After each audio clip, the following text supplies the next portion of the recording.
नमस्कार दोस्तों। एफआईआई के weekly programme talk with an expert के इस एपिसोड में आपका स्वागत है।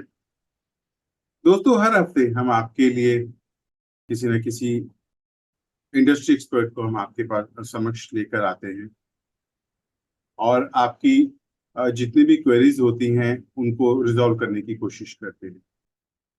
आज हमारे साथ राकेश सर जुड़े हैं, राकेश शर्मा जी, जो कि एक बाय प्रोफेशन बिजनेस कोच हैं। आगे प्रोग्राम में मैं इंट्रोडक्शन दूंगा ही, लेकिन उससे पहले मैं राकेश सर आपका वेलकम करना चाहता हूं। आपका बहुत बहुत स्वागत है सर, हमारे और एफआईआई की टीम की तरफ से। Thank you thank you thank you. तो दोस्तों, एफआईआई के बारे में आप सब जानते ही हैं। एफआईआई एक ऑर्गेनाइजेशन है, federation of Indian industry. 44 countries and 22 states में जिनकी प्रेजेंस है और एक्टिवली प्रेजेंस है, और ये अपने आप में एक इकलौती ऐसी संस्था है, ऑर्गेनाइजेशन है, जो इतने इंटरनेशनल लेवल पर और नेशनल लेवल पर जिसकी एक्टिव प्रेजेंस मौजूद है, और जो बिजनेस के हर क्षेत्र में, सिर्फ बिजनेस ही नहीं, स्पोर्ट्स में भी, मेडिकल में भी, हर क्षेत्र में अपनी सेवाएं प्रदान कर रही है देश के लिए। तो प्रोग्राम को आगे बढ़ाते हुए मैं बताना चाहूंगा कि आज हम बात करने वाले हैं भारत की, गीता की, जिंदगी की, हमारी लाइफस्टाइल की। भारत के बारे में दोस्तों एक कहावत बहुत पुरानी मशहूर है, आप सब जानते ही होंगे। कोस कोस पर बदले बानी, घाट घाट पर बदले पानी। ये आप सब लोगों ने सुना ही होगा। तो भारत एक ऐसा देश है, एक ऐतिहासिक देश है, जो आज यूएसए, अमेरिका या और इंटरनेशनल कंट्रीज में जो जो लोगों ने ऑथेंटिसिटी या कोई लॉजिकली कंक्लूजन्स निकाले हैं, वो भारत में पहले से ही मौजूद हैं, जो कि हमारी गीता में नजर आ जाते हैं। गीता एक ऐसा, हमारे लिए एक रिलीजियस बुक है, हमारी रिस्पेक्टेबल बुक है, जिसमें रिलीजियस तो है, जो बुक रिलीजियस तो है ही, लेकिन अगर रिलीजियस के अलावा भी देखें तो हमारी पूरी जिंदगी का सार है, जो श्री कृष्ण ने अर्जुन को दिया था महाभारत के दौरान। तो दोस्तों, हम वो सब महाभारत की बात करके हम आज वो चर्चा नहीं करने वाले हैं, क्योंकि गीता एक ऐसा हिंदू, उसका एक ऐसा ग्रंथ है जिस पर सभी गुरुओं ने, चाहे वो स्पिरिचुअलिटी हो, चाहे वो लाइफस्टाइल हो, चाहे वो बिजनेस हो, आप आपका एग्जाम्पल लिया है, आप में से कुछ ना कुछ लिया है। तो राकेश सर जो हैं, वो बिजनेस कोच हैं, और हर बिजनेस ओनर को, चाहे वो बिजनेस ओनर है या वो जॉब करता है, एक बिजनेस ओनर के अंडर 5 लोग भी काम कर सकते हैं, 500 लोग भी काम कर सकते हैं। तो जितने लोग भी काम करते हैं, सर जो है उनकी लाइफस्टाइल को सुधारते हैं, उनकी कम्युनिकेशन स्किल्स को सुधारते हैं, उनकी वर्क एफिशिएंसी को सुधारते हैं, उनकी प्लानिंग पावर को सुधारते हैं, और सब कुछ गीता में से इम्प्लीमेंटेशन के साथ। अब उसमें गीता के इम्प्लीमेंटेशन कैसे वो करते हैं, वो आज हम सर से जानेंगे। तो सर, आज के प्रोग्राम में आपका स्वागत है एक बार फिर से। और मैं प्रोग्राम को आगे बढ़ाने से पहले आपसे गुजारिश करना चाहूंगा सर, कि आप अपनी इस जर्नी के बारे में हमारे दर्शकों को, हमारे ऑडियंस को कुछ बताएं। उसके बाद हम फिर क्वेश्चन आंसर का सेशन स्टार्ट करेंगे। श्योर। संजीव जी, सबसे पहले तो आपका बहुत बहुत शुक्रिया, और एफआईआई का बहुत बड़ा शुक्रिया कि आपने मुझे ये अपॉर्चुनिटी दी आप लोगों से मिलने की, और साथ साथ में जो आपके ऑडियंस हैं उनसे भी मिलने की अपॉर्चुनिटी आपने मुझे दी। इसके लिए बहुत बहुत धन्यवाद आप लोग। और जो आपने पूछा मेरी लाइफ जर्नी के बारे में, तो मैं आपको बताऊं कि लगभग 30 साल के आसपास मैंने इंडस्ट्री में काम किया, in different organisations at different positions. I worked with companies like Modi Xerox, with Airtel, Tata Indicom, Videocon, और भी इसके अलावा एक दो कंपनीज के साथ में मैंने काम किया। And even at the senior most position where I was department head for different departments like sales के लिए, एचआर के लिए। एंड मैं I have grown through the ranks, तो I have got lots of experience of life and as well as the working experience. सभी तरह के उतार चढ़ाव मैंने जिंदगी में देखे हैं। एंड मैं अपने बारे में एक बात बहुत ही अच्छे प्रकार से कह सकता हूँ कि मैं एक बहुत बड़ा लर्नर रहा हूँ। एंड थ्रू आउट लाइफ मैं कुछ ना कुछ सीखता रहा हूँ। जॉब करने के दौरान ही मैंने बहुत कुछ सीखा और बहुत कुछ अपनी लाइफ में इम्प्लीमेंट भी किया। तो जब मैनेजमेंट के बारे में हमने बात की, तो मैनेजमेंट के बारे में पढ़ते पढ़ते मैं गीता से मैं एक बार मुखातिब हुआ। मेन बात ये थी कि गीता हमारे घर में रखी रहती थी, जैसे कि सभी घरों में होती है गीता, तो हमारे यहाँ भी थी। और एक बार मुझे उसको पढ़ने का मौका मिला। एंड ये भगवान कृष्ण की कृपा ही मैं कहूँगा कि शायद उन्होंने मुझे प्रेरणा दी उस पुस्तक को पढ़ने की। और जब मैं उसको पढ़ने लगा तो मुझे एक के बाद एक पन्ने जैसे मैंने पलटे तो मुझे बड़ा इंटरेस्ट आया। और मैंने देखा कि ये एक रिलीजियस या धार्मिक पुस्तक नहीं है, बल्कि जैसे कि लोग कहते हैं, और वही बात मैंने भी अनुभव की, कि गीता एक लाइफ का मैनुअल है। जिस तरीके से हर एक मशीन के साथ में एक एक मैनुअल आता है, एंड उस मैनुअल को पढ़ करके आप ये जान सकते हैं कि किस तरीके से उस मशीन का अच्छी प्रकार से इस्तेमाल करें। लेकिन हमारी लाइफ के लिए ऐसा कोई मैनुअल नहीं है, परंतु भगवान कृष्ण ने भगवत गीता के रूप में वो मैनुअल दिया है। अगर हम उसको अच्छी प्रकार से समझें और अपने जीवन में उतारें, चाहे वो हमारी व्यक्तिगत जिंदगी है, या हमारी बिजनेस की जिंदगी है, या हमारी प्रोफेशनल लाइफ है, या हमारी वो स्पिरिचुअल लाइफ है, या हमारी वो सोशल लाइफ है, लाइफ के जितने भी पहलू हैं उन सभी पहलुओं को अच्छी प्रकार से जीने के लिए भगवत गीता एक बहुत ही प्रेरणादायक सूत्र है। एक ऐसी पुस्तक है जिसमें कि आपको सभी जीवन से संबंधित प्रश्नों के उत्तर मिलेंगे। बस इतनी बात है कि आप उस पुस्तक को पढ़िए और बार बार पढ़िए। हर बार जब आप उसे पढ़ेंगे तो आपको जीवन में बहुत कुछ नया सीखने को मिलेगा। तो इस तरीके से मैंने भगवत गीता के बारे में पढ़ा। जब मैंने सबसे पहले मैंने पढ़ा भगवत गीता का, तो प्रभुपाद जी की एक पुस्तक है भगवत गीता यथारूप। तो वो काफी भक्ति ओरिएंटेड है।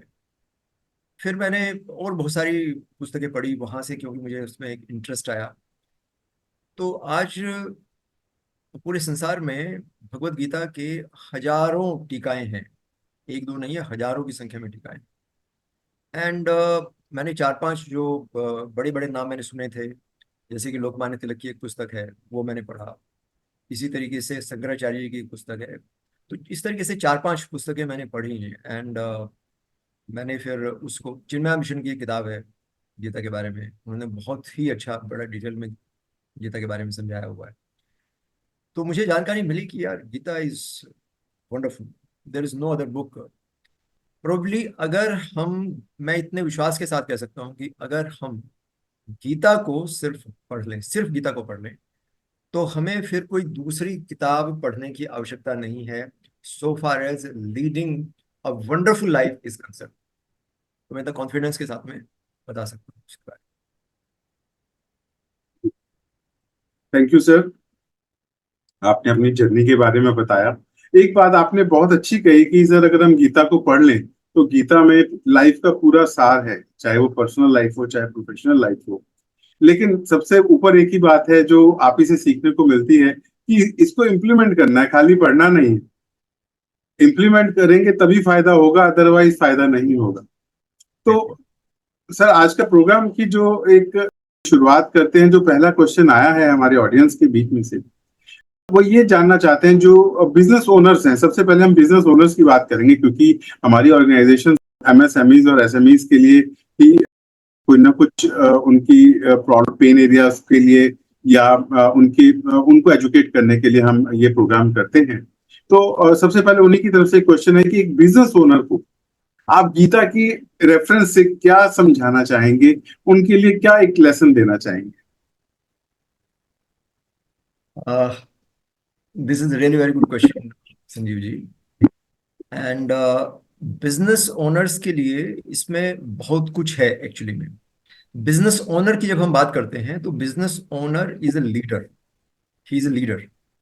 He is leading a very big team, एक बहुत बड़ी टीम को लीड करते हैं। और ये सबसे पहले अपने आप को लीड करते हैं।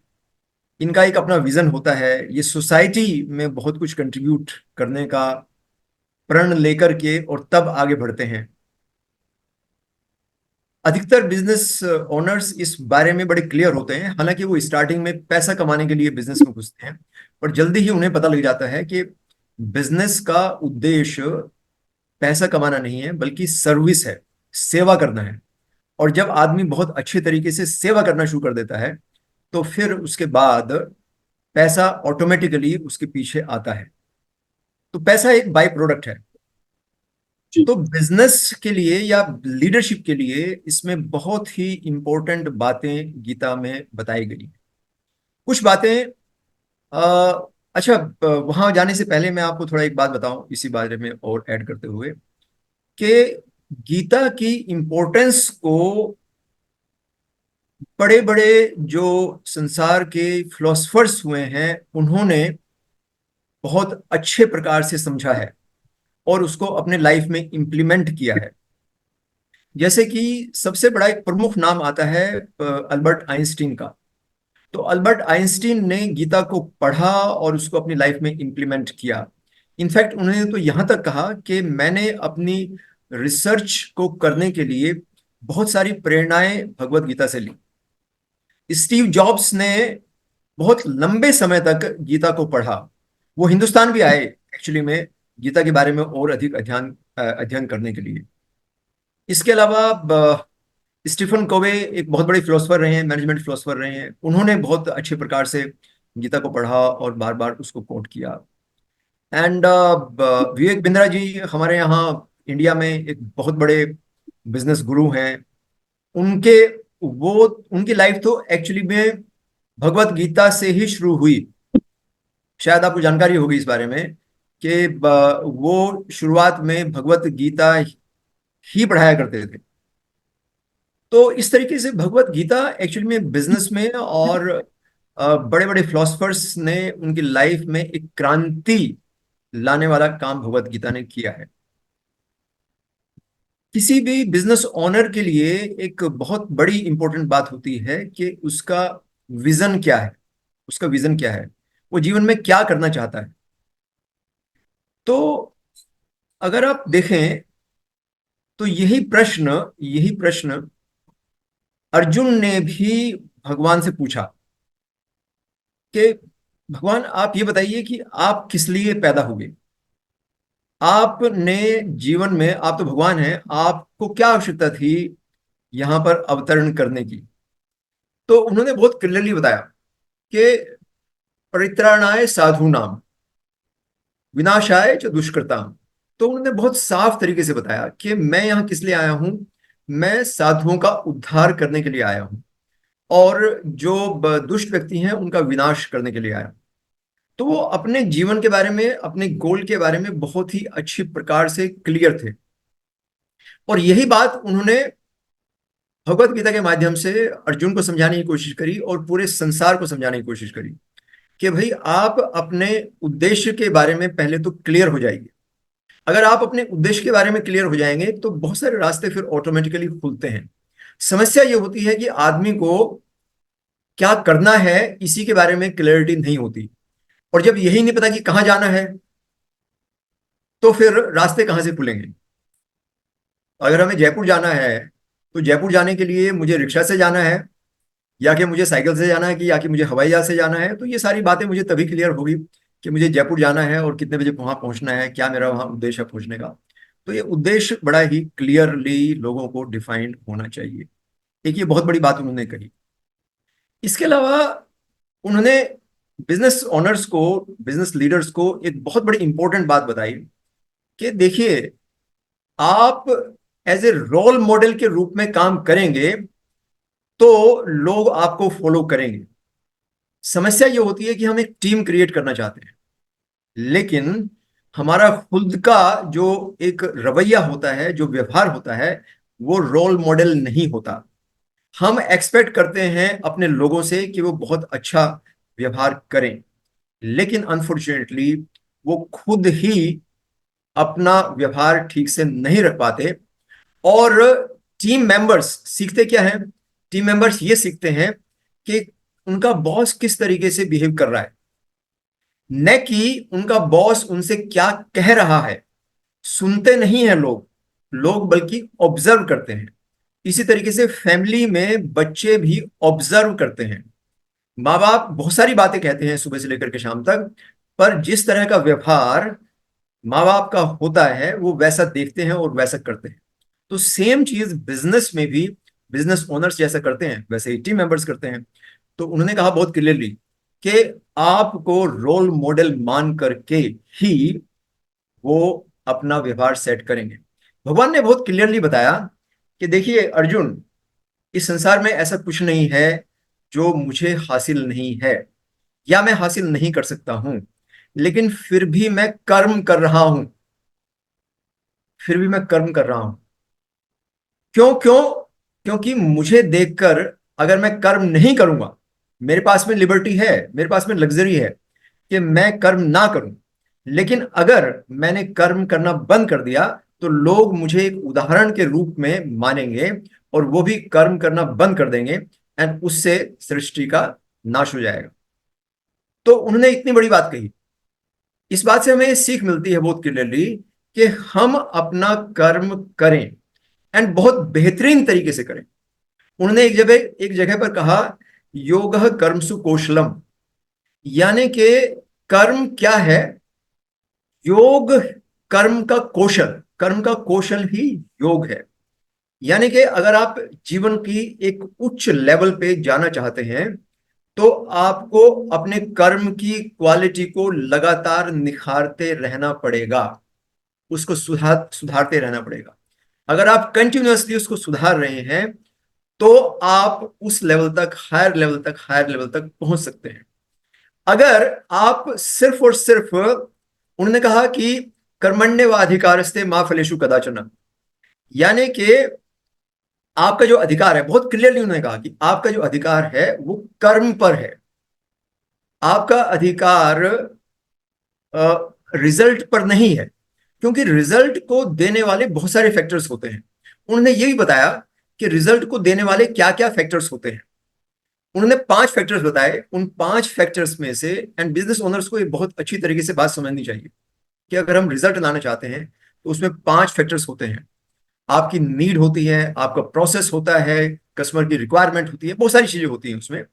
लेकिन उसमें एक फैक्टर जो है, अनफोर्सीन फैक्टर्स भी होते हैं कुछ फैक्टर्स।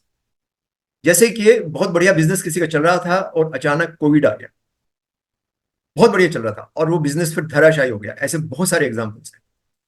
तो कुछ अनफोर्सीन फैक्टर्स होते हैं जिसकी वजह से हम ये नहीं कह सकते कि रिजल्ट के ऊपर हमारा अधिकार है। हाँ, लेकिन उससे पहले 4 फैक्टर्स हैं जिनके ऊपर हमारा अधिकार है, जिनके ऊपर हम काम कर सकते हैं। अगर उन 4 के ऊपर हम काम करें तो 5वां फैक्टर भी सृष्टि हमें आशीर्वाद के रूप में हमारे फेवर में कर देती है और हम रिजल्ट लाने के काफी नजदीक पहुंच जाते हैं, एंड अक्सर हम रिजल्ट अचीव भी कर लेते हैं। अनफॉर्चुनेटली होता क्या है कि हम अपनी सारी एनर्जी सिर्फ रिजल्ट के बारे में बात करने में, उसको सोचने में, लोगों को ड्राइव करने में कि ये क्यों नहीं आया, इस बार का रेवेन्यू आपका जो है 100 करोड़ क्यों नहीं हुआ, इस बार का रेवेन्यू आपका जो है 2 करोड़ क्यों नहीं हुआ, 5 करोड़ क्यों नहीं हुआ, 100 करोड़ क्यों नहीं हुआ। इसी बारे में हम जो है बातचीत करते रहते हैं। हम ये नहीं बात करते कि ये होना कैसे था, हमने वहां क्या कमी छोड़ दी, क्या हमारा प्रोसेस सही था। इस बारे में हम बात नहीं करते। एंड गीता इसमें बहुत ही स्पष्ट तरीके से बताती है कि भाई आप कर्म के ऊपर ध्यान दो, कर्म की क्वालिटी को कंटिन्यूअसली बढ़ाओ, तो फिर जाकर के रिजल्ट आएंगे। तो इस तरीके से बिजनेस ओनर्स के लिए उसमें बहुत कुछ है एक्चुअली में करने के लिए। टीम के बारे में उन्होंने बताया, टीम मेंबर कैसा होना चाहिए उसके बारे में उन्होंने बताया। सर, टीम मेंबर के लिए हम अगले क्वेश्चन में, सबसे पहले हम ये इस क्वेश्चन को थोड़ा सा और इलेबोरेट करते हैं। आपने ना बहुत ही गहरी बात बताई है सर, और मुझे एक बात आपकी बात से समझ में आई है। अगर मैं गलत हूं तो मुझे आप करेक्ट कीजिएगा। जो यस। भगवान हैं, भगवान कृष्ण हैं, वो रोल मॉडल बन के आए हमारे लिए इंसान के रूप में। तो अगर मैं आपकी बात को समझूं, जैसे आपने शुरू में बताया कि हर बिजनेस ओनर का मोटिव पैसा कमाना होता है, जबकि पैसा कमाना नहीं होता। असल में बिजनेस ओनर के जो असली भावना होनी चाहिए वो सेवा भावना होनी चाहिए। पैसा एक कोर बाय प्रोडक्ट है। तो क्या होना चाहिए क्या नहीं होना चाहिए वो एक हमारी इंसानी फितरत है। लेकिन अगर हम एक्चुअल में क्वालिटीज की बात करें, तो आपकी बात से जो मेरे को समझ में आया है, अगर मैं कोरिलेट करूं, तो बिजनेस ओनर जो है वो आज का कृष्ण है। अब बिजनेस ओनर की जो टीम है वो सारे अर्जुन है। क्योंकि बिजनेस कृष्ण भगवान को सब कुछ पता था, सब कुछ आता था, ऐसा क्या था वो जो नहीं कर सकते थे। लेकिन उन्होंने सारथी बनना स्वीकार किया, क्योंकि वो अर्जुन को गाइड करना चाहते थे, अर्जुन की जीत चाहते थे। वो चाहते तो कुछ भी कर सकते थे, लेकिन उनको अर्जुन को जिताना था। उसी तरह अगर मैं आज आपकी बात से कोरिलेट करूं बिजनेस ओनर को, बिजनेस ओनर भी ऐसा क्या काम है जो नहीं कर सकता। सारी नॉलेज उसके पास है, हर डिपार्टमेंट की नॉलेज उसके पास है, वो सब कुछ हैंडल करता है, वो अपने स्टाफ को गाइड करता है, ताकि पूरा बिजनेस, जो महाभारत है, जो कंपटीशन है महाभारत को हम अगर कंपटीशन का रूप दें, तो वो अपने सारे स्टाफ को एक अर्जुन की तरह गाइड करता है। ठीक है, एक इंसानी तौर पे कमियां और अच्छाइयां सब में होती हैं, लेकिन अगर हम सिर्फ एक करेक्टर की बात करें, तो क्या मैं सही समझा हूं आपकी इस बात से? आप संजीव जी, आप बिल्कुल सही समझे हैं। एंड बड़ी इंपॉर्टेंट बात इनफैक्ट आपने रेज करी यहाँ पर। जी। आप देखिए, आपने बिल्कुल सही कहा कि कृष्ण चाहते तो उस युद्ध को एक दिन में भी समाप्त कर सकते थे और उस युद्ध को जीत करके एक प्लेट में उनके सामने रख सकते थे। लेकिन उन्होंने बड़ा ही स्पष्ट तरीके से कहा कि भाई मैं युद्ध नहीं लड़ूंगा, ये तुम्हारा युद्ध है, ये तुम्हें लड़ना है। जी। लेकिन साथ ही साथ में एज ए स्ट्रेटेजिस्ट मैं आपके साथ में हूं। जहां पे आपको कोई गाइडेंस चाहिए तो मैं आपके साथ में हूं। मैं आपके साथ में सब तरीके से हूं। लेकिन मैं युद्ध, ये युद्ध मेरा नहीं है, युद्ध आपका है, आप लड़िए इसको। और पूरे पूरे 18 दिन जब तक ये युद्ध चला, उन्होंने इस वचन को निभाया। एंड साथ ही साथ उन्होंने इनफैक्ट गीता में एक जगह कहा है हम्म। कि ये द्रोण, ये भीष्म, ये जयद्रथ, ये कर्ण, ये जितने भी तुम देख रहे हो ना, ये सब पहले ही मैंने मारे हुए हैं। उन्होंने ये कहा, तुम्हें तो सिर्फ धनुष उठाना है और इनके ऊपर तीर कसना है, जिससे कि तुम उसका श्रेय ग्रहण कर सको। जी। यहां तक उन्होंने कहा, तुम्हें कोई चिंता करने की आवश्यकता नहीं है, तुम्हें कोई चिंता करने की आवश्यकता नहीं है, ये पहले से मरे हुए हैं, मैंने मारा हुआ है। तो एज ए लीडर वो जितना कॉन्फिडेंस दे सकते थे अपनी टीम को, मतलब टीम के वो सबसे बड़े, कहना चाहिए कि सेनापति थे, तो उनको जो कॉन्फिडेंस दे सकते थे वो उन्होंने दिया। तो as a as a leader, as a business leader जो है, यही रोल होता है और यही रोल होना चाहिए। द जी। Team has to fight, okay, whereas the team leader has to lead. Unfortunately होता क्या है, खासतौर से जो स्मॉल बिजनेसेस हैं उनमें, कि वो जो टीम लीडर है वो ही धनुष बाण और तलवार और सारे हथियार लेकर के वो बाजार में कूद पड़ता है, वो फैक्ट्री में प्रोडक्शन में पहुंच जाता है। एंड अल्टीमेटली उसके तो वही दो हाथ है ना, उसके पास में 24 घंटे हैं, 24 घंटे भी वो काम करे, 24 घंटे, फर्स्ट ऑफ ऑल तो 24 घंटे कोई काम कर नहीं सकता है, लेकिन 24 घंटे भी काम करे तो 24 घंटे ही तो है ना, उससे फालतू नहीं है कोई उसके पास में। तो how much can he work? So this is a very big lesson actually which he gave, and we need to learn. Mahabharata में एक बड़ी इंपॉर्टेंट घटना आती है इसी आ, इसी संदर्भ में, कि जब एक समय ऐसा आया कि भीष्म सामने थे और अर्जुन उनके ऊपर बाण चला रहे थे, लेकिन वो इमोशनल हो गए और वो बाण पूरी तरीके से पूरी ताकत के साथ में नहीं चला पा रहे थे, क्योंकि वो इमोशनल थे। That was the time when Arjun's vision got lost. Bhishma Pitamah को सामने देख करके वो इमोशनल हो गए। तो जल्दी ही कृष्ण ने इसको भांप लिया, एंड वो कसम खा करके आए थे कि मुझे तो रोजाना मतलब हजारों की संख्या में सैनिक इनके मारने हैं। तो वो तो मारे जा रहे थे, कंटिन्यूअसली मारे जा रहे थे, और इधर से ढीले पड़ गए। तो पहले तो इन्होंने उनको समझाया कि अर्जुन तुम क्या कर रहे हो। जब अर्जुन को बात समझ नहीं आई तो वो तुरंत ही रथ से उतरे, और जो है उन्होंने एक रथ का पहिया उठाया, और रथ का पहिया उठा करके वो जो है भीष्म की तरफ दौड़े। एंड उन्होंने कहा कि अर्जुन अगर तू नहीं कर सकता तो मैं इसको खत्म करता हूँ अभी। तो here is again a very important lesson, very important lesson, कि somehow if when when should you actually perform, when should you take the control? You should take the control only when your team members, your business managers, they are not able to do it, when they really need this support. That's the time when should you actually intervene, not on daily basis. If you actually intervene on daily basis, if you start doing their work, then it is unfortunate not only for you but also for the business and also for the team members.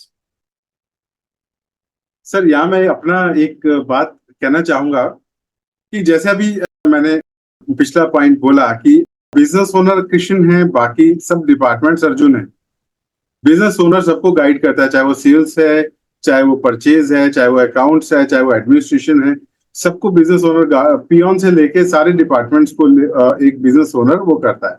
लेकिन क्योंकि हम इंसान हैं, भगवान नहीं है, तो वही अभी बात की थी, तो पॉजिटिव और नेगेटिव दोनों पॉइंट आ जाते हैं। तो ऐसी जगह पे कृष्ण जी का रूप लेकर आप आ जाते हैं, बिजनेस कोच, जो बिजनेस ओनर को गाइड करते हैं कि भाई यहाँ पे आपको ऐसा नहीं करना चाहिए।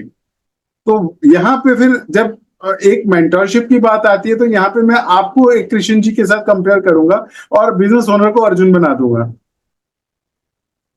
कि आप उनको गाइड कर रहे हैं, राइट। तो मतलब हर किसी में, वो कहते हैं ना भगवान हमारे ही रूप में है, हम आपस में ही एक दूसरे इंसान के रूप में, और कृष्ण भगवान ने भी एक इंसान का रूप ही तो धरा। कृष्ण भगवान ने के पास दोनों खड़े थे, दुर्योधन भी और युधिष्ठिर भी, अर्जुन भी, सॉरी, दुर्योधन और अर्जुन खड़े थे। कृष्ण भगवान ने पहले दुर्योधन से पूछा, भाई तू देखो क्या चाहिए, नारायण चाहिए, नारायणी सेना चाहिए।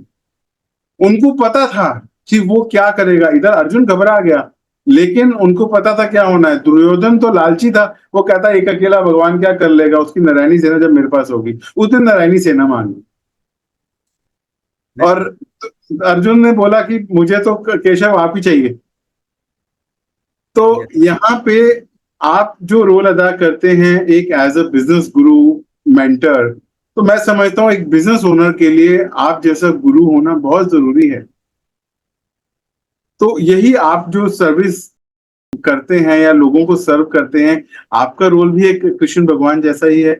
उसके बाद अगर सेकंड लेवल की बात करें तो एक बिजनेस ओनर भी कृष्ण भगवान जैसे ही है, जिनको सब, क्योंकि उनके अंडर कितने लोग काम करते हैं, चाहे 5 लोगों की टीम हो, चाहे 500 लोगों की टीम हो, चाहे 50 लोगों की टीम हो, वो सबका परिवार चला रहे हैं और देश की तरक्की में हाथ दे अपना, उनका एक बहुत बड़ा योगदान है, जो कि शायद हर इंसान को अपनी कैपेबिलिटी नहीं पता।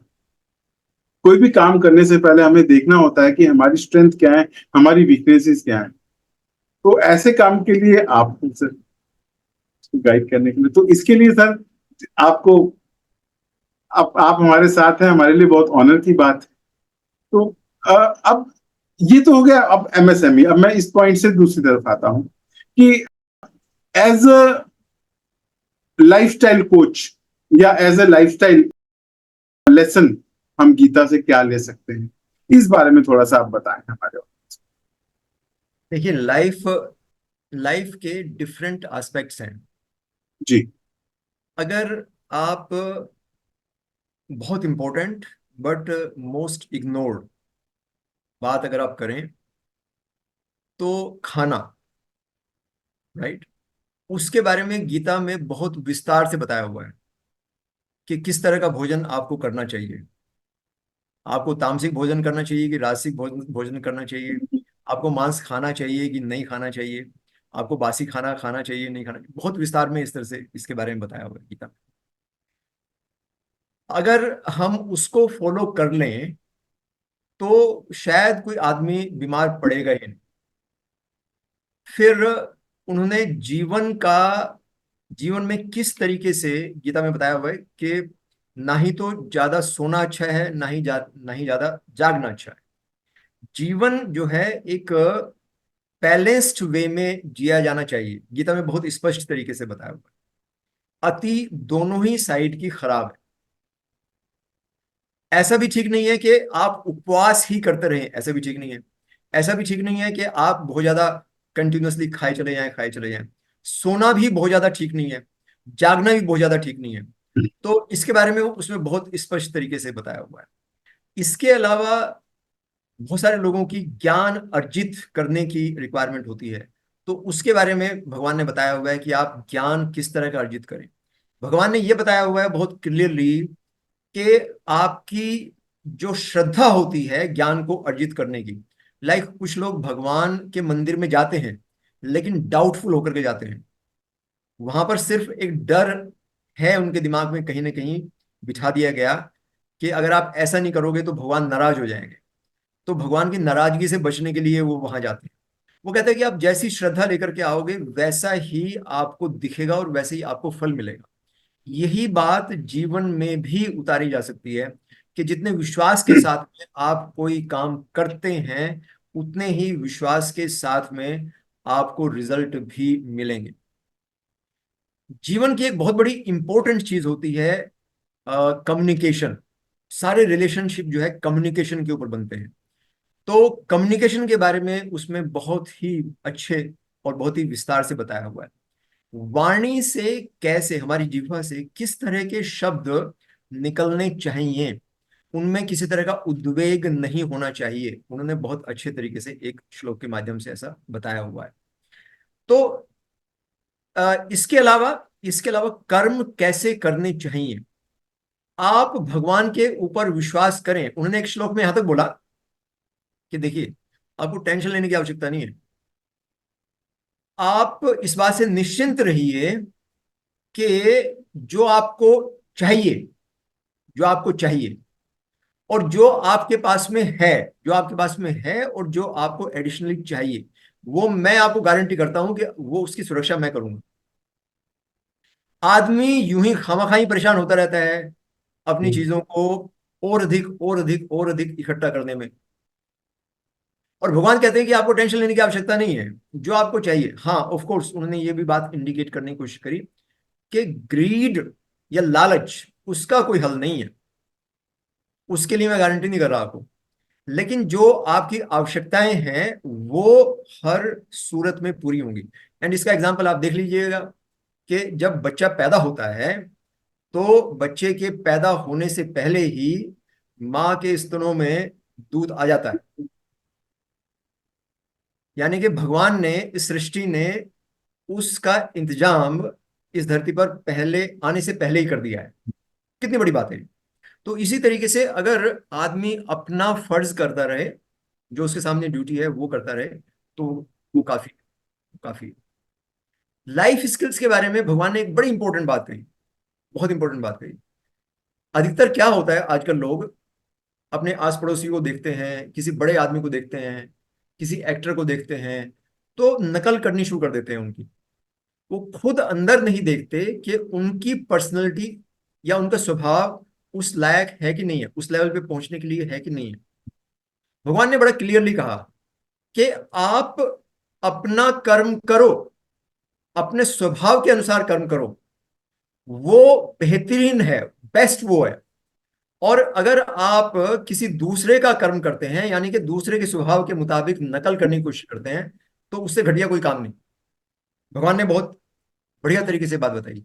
आजकल के जो आजकल के जो कोचिज हैं या लाइफ स्किल गुरुज हैं, वो सब भी यही बताते हैं कि आप पहले अपनी अपनी नेचर को परखिए, उसको देखिए एंड उस हिसाब से you don't have to compete with anybody, you have to compete with only yourself. उसके बारे में बात करते हैं, आप कंपेयर मत करिए किसी से, इस तरह की बात करते हैं। तो भगवान ने 5,000 साल पहले ये बात बड़े क्लियरली हमें समझाई। तो बहुत सारी लाइफ स्किल्स जो कि हम इधर उधर ढूंढने की कोशिश करते हैं, हमें कहीं जाने की जरूरत नहीं है। गीता को पढ़ें, बार बार पढ़ें एंड उसको इम्प्लीमेंट करें। तो सारे प्रश्नों के उत्तर वही मिल जाएंगे। जी सर, मैं ये समझता हूँ कि मतलब हर जगह लाइफ में हमें एक मेंटोर की जरूरत होती है। हमें गीता छोड़िए, लाइफ में कुछ भी समझना हो, चाहे बचपन में हम स्कूल गए हैं, हमें वहां पे भी टीचर्स की जरूरत थी। आज बिजनेस कर रहे हैं तो भी हमें टीचर की जरूरत है। अब जो चीज अभी तक की हमारी डिस्कशन से मैंने आपसे समझी है, वो ये कि चाहे वो बिजनेस ओनर है, चाहे वो बिजनेस ओनर के अंडर जॉब करने वाले हैं, हर इंसान को अपनी ड्यूटीज पे, अपनी जो डिलीवरेबल्स हैं उस पर ध्यान देना चाहिए। सबको अपनी जिम्मेवारी पे ध्यान देना चाहिए, उस पर फोकस करना चाहिए। सबका अपना अपना एक रोल है, सबका अपना अपना दायरा है। जो बिजनेस ओनर है वो बिजनेस ओनर इसलिए है कि उस पे 500 परिवारों का या 5000 परिवारों का या 50 परिवारों की जिम्मेवारी है। तो उसको देखना है कि वो सब कुछ स्मूथ कैसे रन करे, उसके लिए आप गाइड करते हैं। उसके बाद जो जॉब कर रहे हैं उनके अंडर, उनको उनकी जिम्मेवारी का एहसास कैसे हो, उनको कैसे उनकी आउटपुट, वो जो मेहनत कर रहे हैं सही डायरेक्शन में करें, उसकी प्रॉपर आउटपुट हो। ये नहीं कि सारा दिन मेहनत करें, उनका कोई रिजल्ट ही नहीं आ रहा, तो उसको भी आप गाइड करते हैं। तो मतलब ऐसे में एक जो बिजनेस कोच की अहमियत है वो बहुत बढ़ जाती है। तो ऐसे में आप जो बिजनेसेस की हेल्प कर रहे हैं, तो एक बहुत, मैं कहता हूँ ये उनके लिए बहुत ऑनर की बात है, उनके लिए बहुत एक, वो बहुत लकी हैं कि उनको एक बिजनेस ओनर, उनको एक बिजनेस गुरु मिले। चाहे वो आप हैं, चाहे वो किसी और को भी मानते हैं, हमारे लिए सभी रिस्पेक्टेबल हैं। बट यहाँ मैं आपकी बात कर रहा हूँ क्योंकि आज हम आपके साथ जुड़े हैं।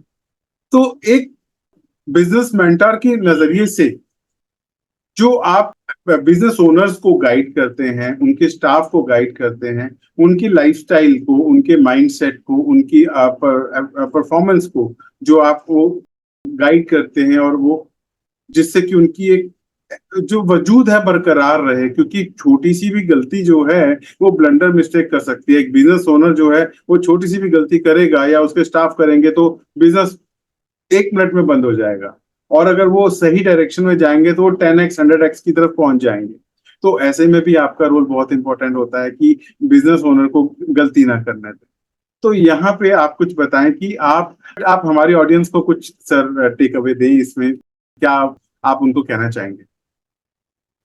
देखिए, बिजनेस ग्रोथ के लिए या लाइफ में ग्रो करने के लिए या लाइफ में कुछ ऊंचा हासिल करने के लिए दो तीन बातें बहुत इंपॉर्टेंट है। इनफैक्ट मैं एक फॉर्मूला दिया करता हूँ अपने सभी कोचीज को और अपने स्टूडेंट्स को। वो फॉर्मूला है TVAR, टी वार। अगर ये 4 स्टेप्स हम लोग लगातार अपनी लाइफ में इम्प्लीमेंट करते रहें, तो चाहे वो बिजनेस ओनर हो या कोई उसका टीम मेंबर है या कोई प्रोफेशनल है, लाइफ के किसी भी फील्ड में वो काम कर रहा है, कुछ भी काम कर रहा है, तो डेफिनेटली सफल होगा। तो सबसे पहले तो उनको ये समझना है कि ये सफलता एक्चुअली में होती क्या है। सफलता को बहुत सारे लोगों ने बहुत क्लोजली सालों स्टडी किया है, एंड बहुत सारे गुरुओं ने अक्रॉस द वर्ल्ड इसके ऊपर अपने अपने विचार रखे हैं। तो एक डेफिनेशन ये है कि जो आप करना चाहते हैं, एक इंपॉर्टेंट उद्देश्य जो पाना चाहते हैं, जब आप लगातार उस तरफ बढ़ रहे हैं, कंटिन्यूअसली बढ़ रहे हैं, तो आप समझिए कि आप सफल हैं। क्योंकि ऐसा कहा जाता है कि सफलता कोई डेस्टिनेशन नहीं है, रादर सफलता एक जर्नी है। लेकिन फिर भी डेस्टिनेशन इंपॉर्टेंट है। वो डेस्टिनेशन आपको क्लियर होगा तभी आपकी जर्नी जो है स्टार्ट होगी। तो हम एक डेस्टिनेशन रखें और लगातार उस तरफ बढ़ते चले जाएं तो हम सफल होते हैं। तो मैं टी वार के बारे में बता देता हूं, तो इससे हो सकता है लोगों को बड़ी क्लैरिटी आ जाएगी। तो सबसे पहले तो है T. T stands for target. T stands for target. तो हमें टारगेट अपना डिफाइन कर लेना चाहिए, अपने नेचर को देखते हुए, अपने स्वभाव को देखते हुए, अपनी प्रकृति को देखते हुए, अपने और हम क्या करना चाहते हैं अपने लाइफ के उद्देश्य को देखते हुए। ये बड़ा इंपॉर्टेंट पॉइंट होता है। हमें जनरली टारगेट्स ही नहीं पता होते, जिसको कि हम इतना लाइटली लेते हैं। एंड बिजनेस ओनर्स तो खास तौर से उनके दिमाग में एक ही टारगेट होता है कि इस साल जो है मेरा 50 करोड़ का टारगेट है, तो मुझे अगले साल जो है 150 करोड़ करना है। मुझे बड़ी मार्केट अपॉर्चुनिटी है, मैं 3 गुना बढ़ा दूंगा, मैं उसको 2 गुना बढ़ा दूंगा, इस तरीके से का वो बात करते हैं। But this is only one aspect of life and one aspect of business. We actually need to think much bigger. तो टारगेट क्लियर करना बहुत जरूरी है. Target is very very clear. तो दैट इज स्टेप नंबर 1. कभी हम और ज्यादा लंबी चौड़ी बात करेंगे तो फिर हम टारगेट के बारे में बताएंगे कि टारगेट किस तरीके से सेट किया जा सकता है. नंबर 2 जो है is V. V stands for the visualisation. यानी कि मुझे बहुत इंपॉर्टेंटली ये विजुअलाइज करना है कि ये मैं अचीव कर लिया है. अब जैसे ही ये अचीव कर लिया है तो मेरे अंदर कुछ फीलिंग्स आनी चाहिए. यानी कि I should have very positive feelings about the target achievement. अगर मैं खुद ही एक्साइटेड नहीं हूं, अगर मैं खुद डाउटफुल हूं, या मैं श्योर नहीं हूं कि मैं अचीव होगा कि नहीं होगा, तो नहीं तो मैं उसको विजुअलाइज कर सकता हूं, नहीं मैं उसके बारे में अच्छी फीलिंग कर सकता हूं. और अगर मेरे अच्छे फीलिंग्स ही नहीं है तो मैं आगे के स्टेप्स भी उसकी तरफ नहीं ले जा सकता. ऐसा कहा जाता है, एंड ये रियलिटी है लाइफ की, कि जीवन में जो भी कुछ हो रहा है, फिजिकल वर्ल्ड में जितना भी कुछ हो रहा है, वो सारा कुछ पहले मेंटल लेवल पर होता है. मेंटल लेवल पे होता है, हमारी साइकोलॉजी में होता है. तो हमें मेंटल लेवल पे उसको बहुत ही क्लियरली देख लेना आवश्यक है. Very important. And once we have seen that very very clearly, then only we can move forward. तो हमने टारगेट सेट कर लिया, मेंटल लेवल पे हमने उसको देखना शुरू कर दिया, हम कंटिन्यूसली देखते जा रहे हैं, कंटिन्यूसली देखते जा रहे हैं, कंटिन्यूसली देखते जा रहे हैं, फीलिंग ला रहे हैं. तो that is called the visualisation. And then comes the action. A, TVA. A stands for action planning and action taking. So looking at the target, we have to create a very detailed action plan, a detailed strategy. Who will do, what will be done, how it will be done. So we need to have a process around it. We have to have a system around it. So it is all about the action, action, action. तो बहुत सारे high level पे massive action हमें लेने हैं. And when we start taking the action, then one will realise कि जो action plan बनाया था, कई बार एक्शन उस हिसाब से हो रहे हैं, कई दफे उस हिसाब से नहीं हो रहे हैं, कई दफे हम टारगेट की तरफ बढ़ रहे हैं, कई दफे हम टारगेट की तरफ नहीं बढ़ रहे हैं.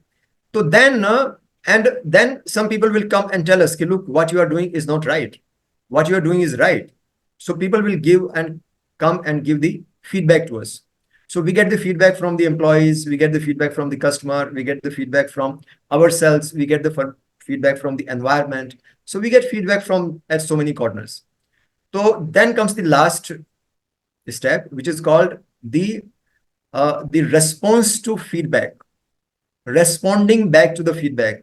I have seen many business owners that they keep committing the same mistake again and again because they don't respond to the feedback. Okay, people, they know that there is something wrong which is happening. They know that if they do the things this way, then it can be overcome. Okay, but they still don't take those steps. So respond to feedback is very very important. So first one is set a target. Number 2 is visualize, have a very clear mental picture. Number 3 is create an action plan and take those action. And number 3 is respond to feedback. Means in case you need to correct your plan, please do that. So if you follow these 4 steps, anybody, not only the business owner, even their team members, their managers and family members, and at home, professional, children, anybody, one is doing these 4 steps, definitely going to get the results. जी sir.